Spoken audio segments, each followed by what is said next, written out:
mes chers compatriotes, en cette mémorable journée du 26 février 2012, le peuple sénégalais, notre grand peuple, avait rendez-vous une nouvelle fois avec l'histoire. Par sa mobilisation exceptionnelle, notée en la circonstance, le Sénégal a encore une fois démontré sa maturité et son génie. Je remercie les Sénégalais et les Sénégalais qui ont porté leur choix sur ma personne. Je me félicite de l'apport de tous les amis, mes camarades de l'Alliance pour la République et les forces alliées qui ont soutenu ma candidature dans le cadre de la coalition Macky 2012. Une victoire éclatante est sortie des urnes. C'est la victoire de l'électorat sénégalais, la victoire du peuple sénégalais. Nous nous devons tous de nous en réjouir et d'en être fiers dans ce sens où le monde entier a les yeux braqués sur notre pays. Assurément, le peuple l'a démontré. Le modèle de démocratie sénégalaise n'est pas une chimère. C'est une réalité patente, multiséculaire, et dont la progression est inéluctable. La volonté populaire des Sénégalais s'est exprimée. La souveraineté du peuple est ressortie des urnes en cette journée du 26 février 2012. Il est du devoir de tous les Sénégalais de la respecter, de la faire respecter. Pour ma part, en ma qualité de citoyen et de candidat porteur de l'espoir de tant de Sénégalais, j'en appelle au respect strict de cette volonté populaire si clairement exprimée. Quiconque serait tenté de violer cette souveraineté, une souveraineté au-dessus de toutes les autres dans une république, porterait la responsabilité de la colère populaire qu'il susciterait ainsi.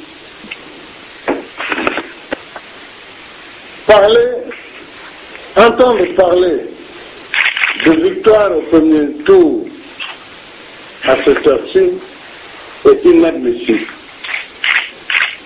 Cela engendrerait des conséquences graves. Au sortir d'une journée comme celle du 26 février 2012 et des mois de tension que nous venons de connaître, marqués par de trop nombreux morts et blessés, hélas, il ne faudrait pas bafouer encore une fois la volonté du peuple, comme ce fut le cas le 23 juin 2011. Le peuple a parlé, il faut entendre sa voix. Il est impératif de suivre la voie qu'il a indiquée. Le peuple sénégalais ne saurait être en marche de la marche du monde. Son choix s'inscrit dans la tendance des démocraties, traduit la maturité.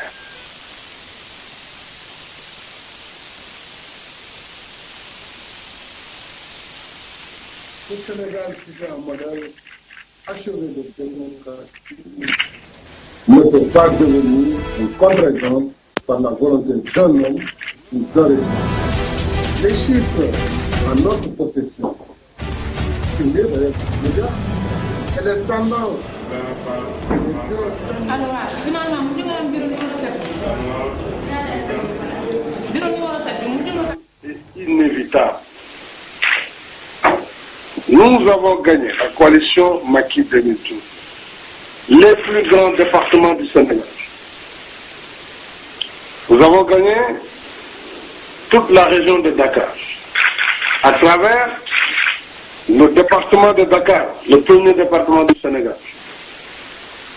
Nous sommes premiers dans le département de Pikine, le deuxième département du Sénégal. Nous avons gagné le département de Guédiawaye, le quatrième ou cinquième département. Nous avons gagné le département de Rufisque. Nous avons gagné très largement le département de Fatick.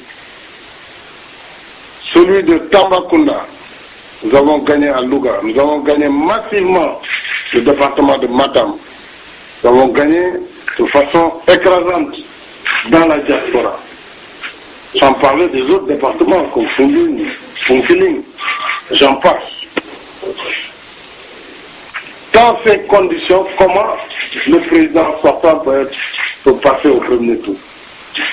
Comment est-il possible d'envisager cela si ce n'est vouloir entraîner le pays vers un désordre incalculable? Et je dis, il est inacceptable que les tenants du régime, au fil du sommeil des braves gens, les Sénégalais éprouvés par une rude journée pour tenter de distiller des résultats sortis seulement de leur imagination. Ce serait une nouvelle forfaiture que le peuple ne saurait accepter. Je mets donc en garde les apprentis sorciers contre toute tentative de confiscation de cette volonté populaire ainsi exprimée. Le rejet massif dont le président sortant fait l'objet s'est manifesté dans les résultats. J'en appelle à la responsabilité de tous et de chacun. Voilà ce que je voulais dire en guise d'introduction. Mais je peux vous dire qu'au moment où je vous parle, nous avons à peu près sur 3000 bureaux de vote depuis sur les 11 900. Les deux qui sont en ballottage, c'est moi-même, entre 32 et 28. Mais ça change. Parfois c'est un point d'écart, parfois je viens avant, parfois il vient. Donc c'est au fil de ça. Mais ça veut dire que c'est inéluctablement le deuxième tour. Pas possible qu'il en soit autrement. Alors dire qu'ils ont gagné 20 départements, évidemment, quand vous connaissez Saraya, Salemata, vous dites machin, vous pouvez compter le nombre de départements que vous voulez, ça ne fait pas l'équivalent d'une commune d'arrondissement, la plus petite à Dakar. Donc ça ne passera pas. Et je crois que d'ici le matin, nous aurons l'ensemble des résultats. Déjà, les bureaux témoins, même du ministère de l'Intérieur, ont indiqué la tendance nette, on va au second tour. Voilà ce que je tenais à dire, pour que nul n'en ignore et que véritablement les uns et les autres puissent mesurer les conséquences des actes qui sont amenés à poser.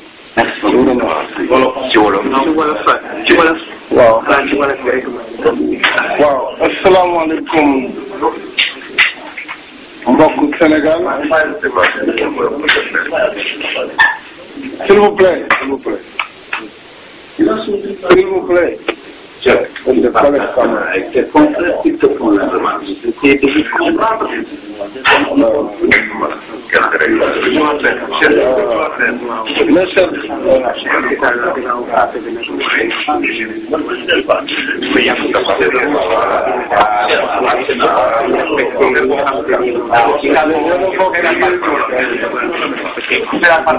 Asalaamaaleykum mbokku Sénégal. Absolument. maa ngi yëkkati kaddu ci waxtu wi di jégalu ci waxtu mi wax ak yéen ngir di wane ne suñu réew Sénégal wane na boppam ci bésu dimanche bii ñu génn le dimanche 26 février 2012 ndax askanu Sénégal wane na ci njëkk ak teranga waaye ci fulla ak fayda ne moom askan bu màgg la askan la boo xam ne bu waxtu taxaw jotee mën na taxaw loo xam ne ci jàmm la koy def ak salaam waaye wane na ci xeet yi gën a màgg la ñu bokk démocratie yi gën a màgg yi ñu gën a kañ ci àdduna bi Sénégal mën na si bokk ndax dimanche Sénégal yëpp xëy nañu dem wote ji c'est benn histoire amul te loolu mooy démocratie xeex amul ban bal tàkkul nit faatuwul ku ne nga tànn ka la neex ne kat man diw laa wóolu résultat yooyu génne loolu la Sénégal wonewaat ma koy rafetlu di si sant nag askanu réew ñëpp askanu Sénégal ñëpp ndax loolu mooy li nga xam ne mooy suñu kañ ñun réewum Sénégal may gërëm bépp sénégalais déjà bu bokk ci wote bi dem joxe sa xalaat waaye may gërëm itam ñi nga xam ni ci biir ñooñu tànn nañu en tant que candidat jàppale ma woteel ma sànni ma seen kàddu kon dara ci waa APR yi nga xam ne ñoo bokk jëmukaay bokk parti ba ci waa coalition Macky 2012 muy ay parti yu lëkkaloo ak ñun ngir jiital ma ci jongante bi ba may ñu résultat yi ñu am Sénégal nag wax naa ko sànq li fi am man duma ne sama ndam la wala ndamul kenn la waaye ndamul réew mi la ak askanu Sénégal ndax li fi am ñëpp ci doon nañu fi àdduna boo leen xoolee ñu fi teew jamono ji secrétaire d'état bu Amérique bi yor wàllu Afrique mu ngi fi yeneen ni njiitu réew ancien chef d'état ñu ngi fi union africaine ñu ngi fi CEDEAO ñu ngi Nations Unies ñëpp a ngi xool kii mais peuple bi wane nañ ne romb nañu foofu romb nañu fi ñu foogee parce que mën nañu régler suñu problème te bal du tàkk loolu nag jar na kañ moo tax toujours ñu ne lii peuple bi wane homme politique yi ak leader yi war nañ ci bàyyi xel te jàng ci ba ci ñu yor réew mi ba ci ñuy nekk ci opposition bi ndax gis nañu ne ñoom kat tey génne nañu jukki nañu ci urne yi xalaat yi ku ne ñu jox la nga yellool ci kaw gis-gisu askan bi loolu nag ñu jukki laay wax ne nañu ngir yàlla ñu fonk ko bañ ko fooye ndax kat gis nañu ne askan wi moo war a joxe kóolute gi askan wi wote na dépouillé nañu gis nañu ku ne lañ la affecté ci li ñu jot a génn jot ko jukki wane nañ ne foog gënam tour dana am ndax téeméer bu jël ki président bi fi nekk war a génn ak man ñii ñoom ñooy nekk li tubaab bi wax maanaam lan ñaari fas yu xaw a dend ci wàllu li ñu jukkee gum si ay résultats mu toll si ñetti junni bureau de vote boo koy xool total bi fukki junni la ak benn waaye ginnaaw bureau de vote yooyu dafa am ci wàllu élection te loolu ministère de l'intérieur noonu lay xayma li ñuy wax bureau témoin yoo xam ne ci biir Sénégal dañ koy tànn am nañ ko tànnee da nga xam ne bureau yooyu bu ñu ko génnee la muy joxe presque moom mooy nekk résultat national te bureau yooyu xam nañu la ci génn mooy deuxième tour mooy am donc ginnaaw mbir mi noonu la demee nag ma gis depuis sànq lu ko jiitu de balaa ñuy wote ab PDS yónnee nañ fi ay ministre ñu dem France naan président bi dana gagné premier tour 53%. Depuis sànq à partir de 1 heure du matin 2 heures du matin ñu ngi commencé waat di ram mel nu ay kaña yu dox guddi pour naan waaw maanaam li ñu jukkee gum bëriwul te président bi gagné na ñaar fukki département ak lu topp yow bu fekkee ne département yi ëpp solo yëpp dañ la see duma gagnéwul dara rawatina capital yi yàlla baaxee ma ba ma jiitu si te capital bi moo ëpp doole ci Sénégal muy département bu Ndakaaru mooy bu gën a mag ci Sénégal si topp mooy Pikine waaye yooyu yëpp suñu borom waaye na ma jiitu si teg ci Géejawaay teg ci Tëngéej te yeneen yi si toppoon mooy Thiès moom gañewu ko Idrissa Seck moo gañe Thiès yeneen bi si topp mooy Kaolack Moustapha Niasse moo ko gañe kon moom président bi nu mu mën a demee premier tour wala xanaa du ay kaddu la may wax nag mais lii ñu dund fan yi la ñu génn tiis la woon metti woon ñun moo taxoon ñu ne nañ dem ci élection yi parce que élection moom mooy tax nga dem ñu tànn te bal du tàkk nit bi ci gaye waaye nag bu ñu bëggee di bëgg a remettre en cause la di bëgg a fooye li askan wi tudd joxe ko danañu indi problème te ñun duñ ko nangu kon kay nañu continuer liggéey bi déploiement yi te xam ni de toutes les façons chiffres yi du ñun ñoo ko créé rajo yaa ngi koy wax ñëpp ku ne dégg na bureau de vote yi xam nañ tendance la mu demee bureau témoin yi nga xam ne dañu ñoo ko tànn xam nañ ne ñu fa jukki Sénat ci boppam xam na la mu jukkeeku donc loolu yëpp daf lay jox benn mbir mooy deuxième tour à la kuliyaalin dana am ci wote bi kon nag dañuy ñaan na ñëpp dalal ci xel yi te respecté choix sénégalais yi respecté kaddu askan wi pour que jàmm mën a nit ñooy bu ko defee ñun politiciens yi ak ñi nekk si nguur gi ak opposition bi ñu mën a roy si li askan wi wane parce que askan wi moom dem na tey wote na dara amu si jafe-jafe ba résultat yooyu génn moo tax ma ni ñii di commencé di foye ay naan dañuy dem premier tour dañu xam ne ba bu ñu duggee ci gàm boobu danañu dugg si kàmb goo xam ne dootuñ ci mën jël Sénégal soxlawul loolu parce que Sénégal li mu soxla mooy jàmm Sénégal li mu soxla mooy liggéey ngir ñu fànq xeex jafe-jafe yi fi ne waaye du indi ay giraawaal yi ak indi ay fitna déjà li fi am ci fitna ak ci bakkani ron doy na kon vraiment maa ngi koy wax di artu ñi nga xam ne ñoom seen intérêt bopp dong moo tax ñuy wax di jéem a dugal président bi ci loo xam bu ñu duggee bu ci génn donc loolu moo doon kàddu yi ma bëggoon yëkkati di rafetlu vraiment taxawaayu askanu Sénégal te di gërëm ñëpp ñi nga xam ne jàppale nañu waaye di gërëm aussi responsable ñi nga xam ne candidat lañu en attendant lépp sotti danañ ñëwaat plus amplement ci waxtaan bi. Voilà. Merci beaucoup. C'était la déclaration de